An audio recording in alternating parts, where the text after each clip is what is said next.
దేశవ్యాప్తంగా ప్రార్థనా స్థలాల్లో ఎట్టి పరిస్థితుల్లో సర్వే చేయడాన్ని సుప్రీంకోర్టు కీలక ఆదేశాలు జారీ చేసింది.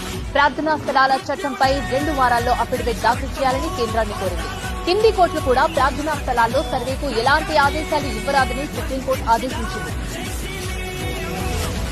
ప్రార్థనా స్థలాల చట్టంపై సుప్రీంకోర్టు కీలక ఆదేశాలు జారీ చేసింది. దేశంలోని అన్ని ప్రార్థనా స్థలాల్లో వెంటనే సర్వేలు నిలిపివేయాలని అత్యున్నత న్యాయస్థానం ఆదేశాలు జారీ చేసింది. అంతేకాకుండా ఆలయాలు, మసీదుల్లో సర్వేపై ఎలాంటి కొత్త కేసులను విచారణకు స్వీకరించరాదని దేశంలోని అన్ని కోర్టులకు సుప్రీంకోర్టు ఆదేశాలు జారీ చేసింది.